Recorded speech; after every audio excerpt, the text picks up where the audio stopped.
des projets de résolution de mise en accusation ñu jëmale ko ci Moussa Bocar Thiam ak Abdoulaye Diouf Sarr donc mu mel ni rek dañu nekk ci logique reddition des comptes bi nga xam ne day bëgg a nekk benn éternel recommencement presque 2 ans gisaguñ ci dara tey nga xëy ñu ni ñaar ñooñu dañ leen di yóbbu ci assemblée nationale ngir saytu li nga xam ne moom moo di seen ay dossier ngir xool nan la ñu def ba mën a càmbar alal ji nga xam ne peut-être wala gestion bi nga xam ni amoon nañ ko ci yenn poste de responsabilité yi nga xam ne dénkoon nañ leen ko ci biir réew mi ndax yaa ngi xaar lu bari.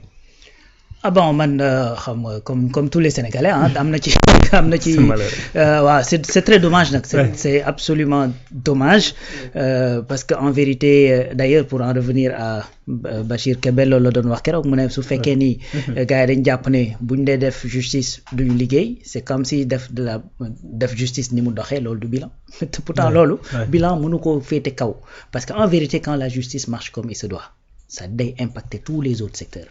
Absolument. D'ailleurs même les investisseurs duñ ñëw ci réew moo xamante ne amul justice buy dox.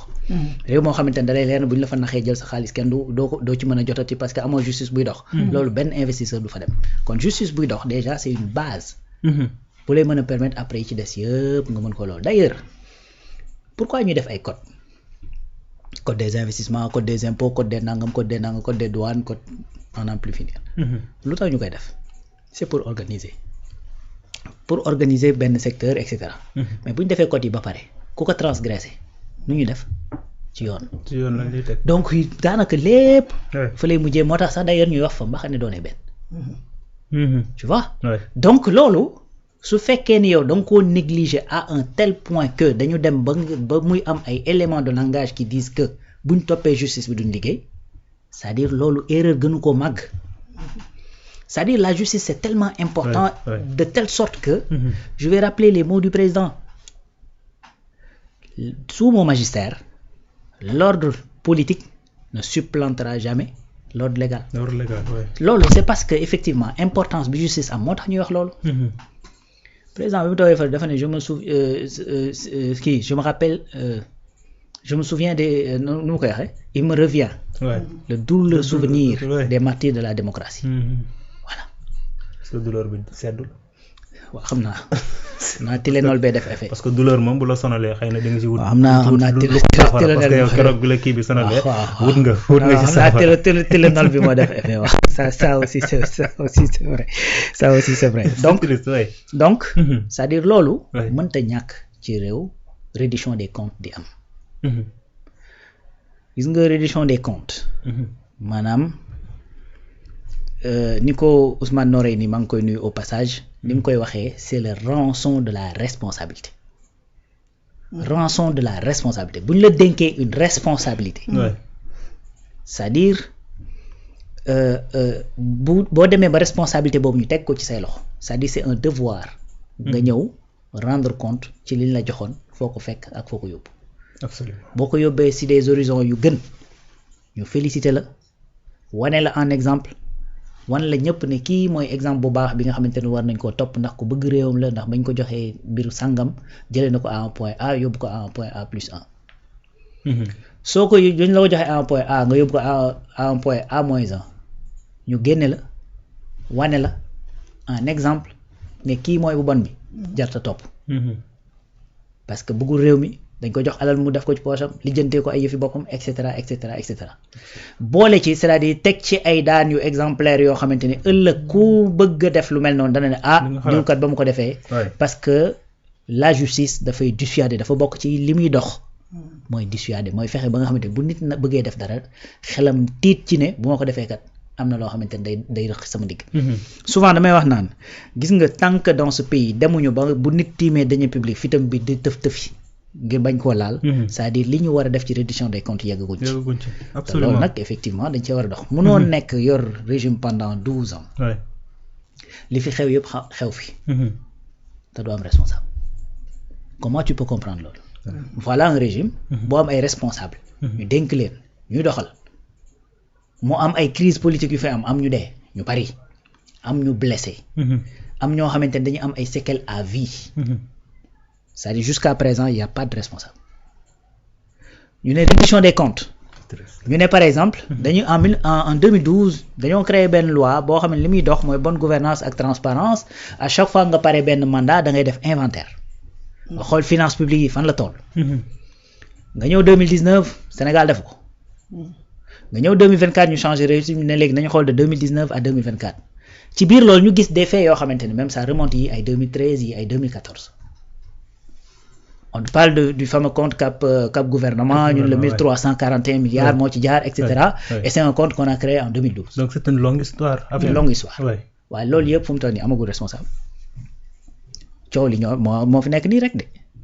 sama genre gi nga xamante ni fu yëf yi peut-être naqari na leen wala ñenn ñi nga xamante ni dëgër nañ fit et cetera toog ci plateau yi di wax diw mais ba léegi ci gëti justice ak ci gëti yoon y a pas de responsable d'ailleurs da ngay gis ku ñu woo Abdoulaye Diouf Sarr li mu bind ci page am mooy amul benn rapport bu ma incriminé ci lu jëm ci wàllu finance jëm ci wàllu Covid-19 loolu c'est ce qu'il a dit. oui ça veut dire que ni moom. déjà mi ngi dégager ay responsabilités et puis mi ngi wax ne moom yoonam kii yoonam nekku ci. kon jusqu'à ce que may wax ak yow nii sama moo yi di génn nii c'est-à-dire li fi xew yëpp ci réew mi y a pas encore de responsable li Cour des comptes génne ñu wax ne Sénégal dañoo jugee ci critère de convergence UEMOA 70%.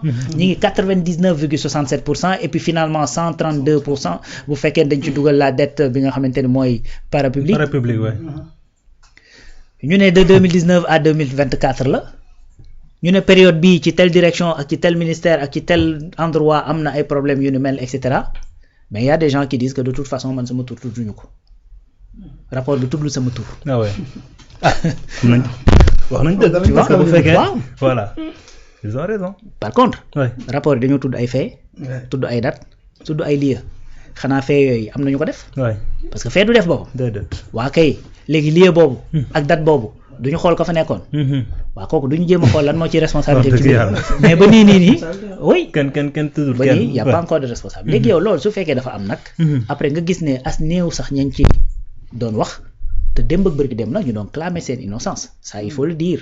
parce que tamit bëgg wax bu mu tax la wax ngay kii ki demee noonu. Mansour Faye ba ñu ko tuddee dañ def ma dara. ba nii li génn ci loxo yoon mooy ne deful dara.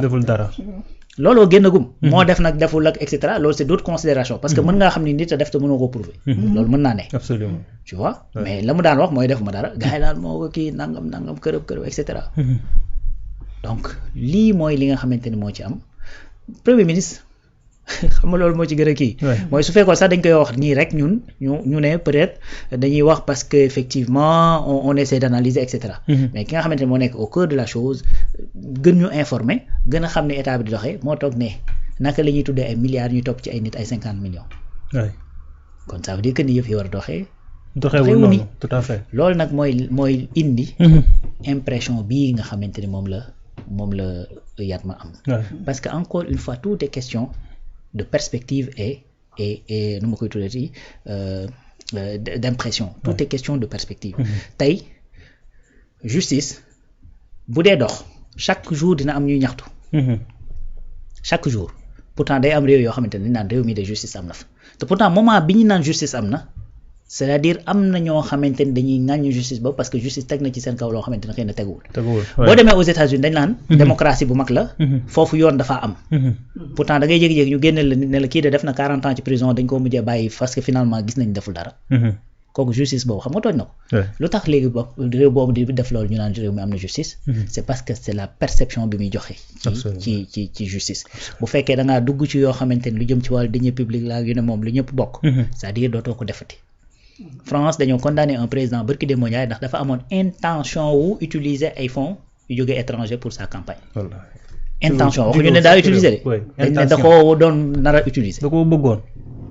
tu vois. donc Marine Le Pen ay salaires yu mu percevoir ci parlement européen. foofu la gars yi toll.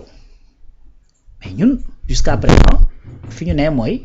diw tudd nañ ko ci ay milliards mi ngi dem ci wàllu yoon du mujj fenn ñun Sénégal foofu lañ toll présentement te loolu moo nekk li nga xamante ni moo bett ñu bari parce que jàppoon nañ ni sur le régime du président Bassirou Diomaye Faye sur le régime de Pastef c'est-à-dire cette impression d'impunité cette impression de borom alal la bu demee ci yoon du mujj fenn que loolu du mës a am fii ci réew léegi nag koo xamante ni peut-être tu as du mal régler ay tort yu ñu teg say propre njaboot politique pour nga régler keneen problème am je ne pense pas que mu nekk luy simple lu yomb. tout à fait tout à fait. donc loolu c'est malheureux. loolu mooy ce qui est malheureux effectivement ci question de réduction des comptes mais de toute façon. parce que déjà askan bi dañuy dem ba dootuñu am en tout cas envie sax.